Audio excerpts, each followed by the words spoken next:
Welcome back to our 32nd annual 8th grade forum. We have two new panelists joining us today. So the first one is Sarah Ginter. She is a native of Henry County, Virginia, and graduated from Bassett High School in 2005. She is a 2008 graduate of Christopher Newport University, where she received a Bachelor of Science degree in biology. In 2014, she received a Master's of Science degree in Biological Sciences from Clemson University. This is her 8th year as a teacher at Carlisle School. She taught science in the middle school for 2 years, then moved to the upper school where she teaches biology, anatomy and physiology, AP biology, and forensic science. She is also an adjunct faculty member of Patrick Henry Community College, where she teaches biology. She is married to Dustin Ginter, and their niece, Alyssa, is enrolled in kindergarten at Carlisle. In her spare time, she enjoys reading and traveling and spending time with her family and 2 horses. Welcome, Mrs. Ginter.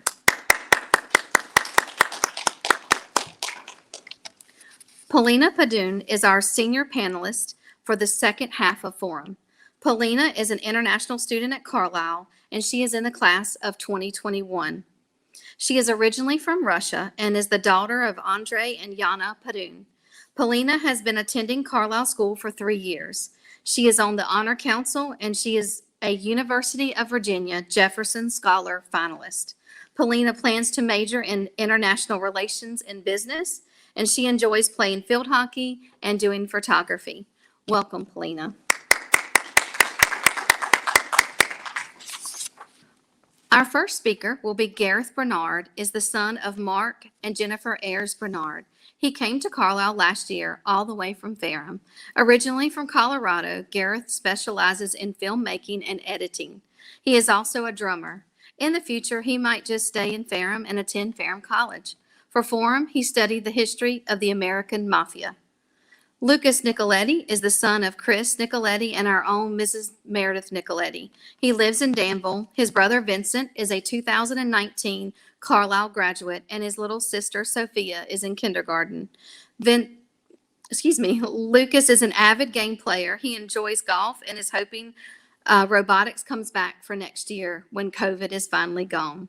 Lucas explored the strange world of Japanese mafia and found out how they make their illicit millions.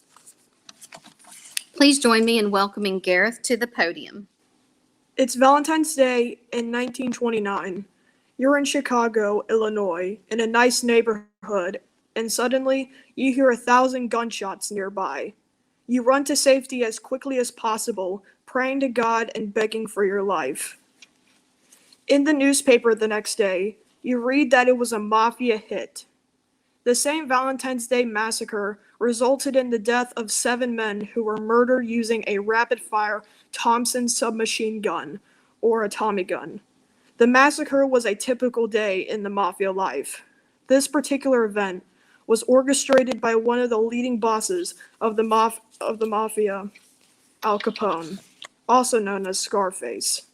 He was both a gangster and a businessman who, in a short life of 40 years, became the most notorious mafia boss.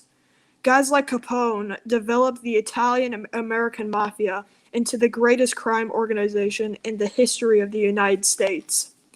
The mafia originated in Sicily, the largest island off the coast of Italy in the Mediterranean Sea, and became even more powerful when they immigrated to America. They started off as a petty crime organization in Italian neighborhoods and became an international crime syndicate, dealing in drugs, prostitution, illegal alcohol, extortion, and gambling.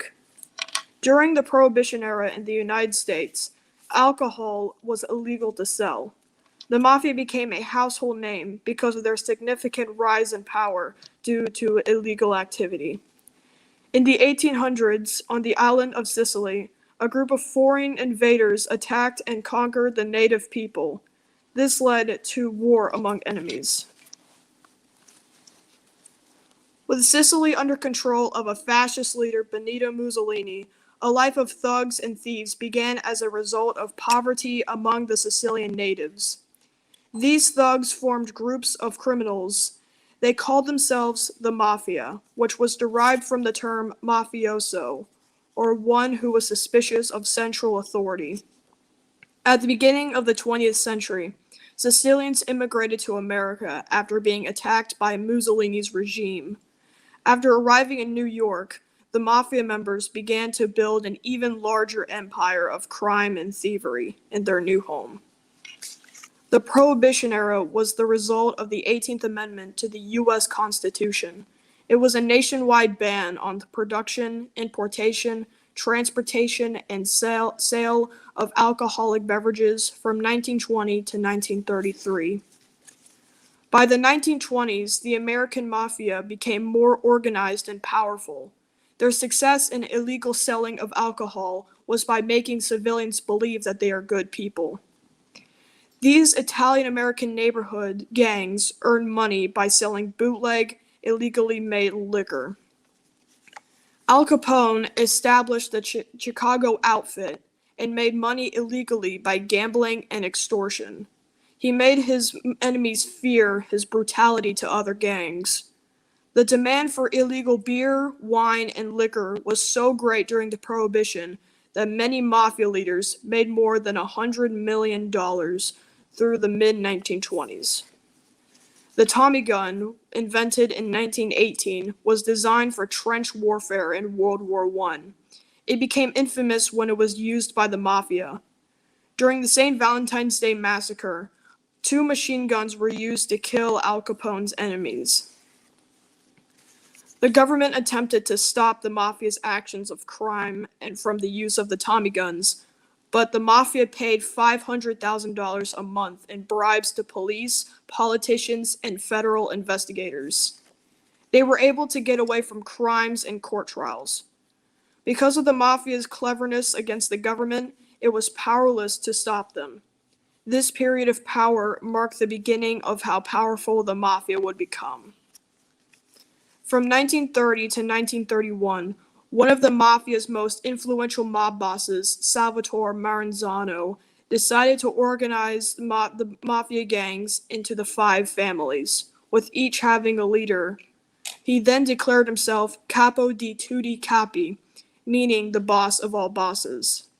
Not long after, in September of 1931, he was murdered on the orders of Lucky Luciano, a crime boss who was a big influence by establishing the Commission, a group of mafia families of equal status to avoid conflicts between gangs. There hasn't been any conflicts between the Mafia and other gangs since. Because of the loyalty and secrecy among the Mafia members, law enforcement agencies were not very successful at stopping the Mafia during the first part of the 20th century. However, during the 1980s and 1990s, prosecutors in America and Italy began successfully using tough laws to convict top members of the Mafia. In order for members to avoid long prison terms, some testified against fellow mob members such as Capone, who was arrested for tax evasion after Chief Investigator Elliot Ness exposed Capone's tax records. After hundreds of high-profile arrests in the 21st century, the Mafia was weakened. However, it was not eliminated and remains in business today. Although the Mafia is not as powerful as it once was, especially during the decades of the 1920s to 1950s, it is still thriving. The 5 families are still in operation, and the mob has spread throughout the Northeast and into large cities such as Chicago, New Orleans, and Los Angeles. It is still making millions of dollars because of their skills in extortion, gambling, and murder. Just this past year, there have been changes in leadership of the Mafia, major court trials, and indictments. The Mafia will always be adaptable to ensure its survival. The Mafia has evolved from a group of Sicilian thugs to the largest crime organization in the United States. They became so powerful in the US that even police couldn't control them. Their ability to make money through extortion, bootlegging, and selling alcohol made them almost impossible to take down. Mafia bosses such as Capone, Maranzano, and Luciano helped build the organization and keep it alive and well. The Italian-American Mafia are famous because of their mercilessness, desire for power, and greed. The word mafia had many meanings, but to this day it means being a group of ruthless criminals. You said that the Mafia basically originated in Sicily. Is Sicily still somewhere where they've got a lot of power? I'm pretty sure there are some gangs that are working with the American Mafia that still do business in Sicily. Good job on your presentation. It was very interesting. So I have a question. You mentioned that Mafia is still going on, right? So my question is, do you think that organized crimes, so is Mafia, is treated differently by the police or than the other criminal acts? What I mean is, does it get the same attention and investigation or not? Well, they're still active, but they're not as powerful as they used to be because of them being weakened. But it's still somewhere, like they're still somewhere like in the headlines. Like in 2019, one of their leaders was killed by police. So they're still on possibly on the lookout, but they're not as powerful. Okay, thank you.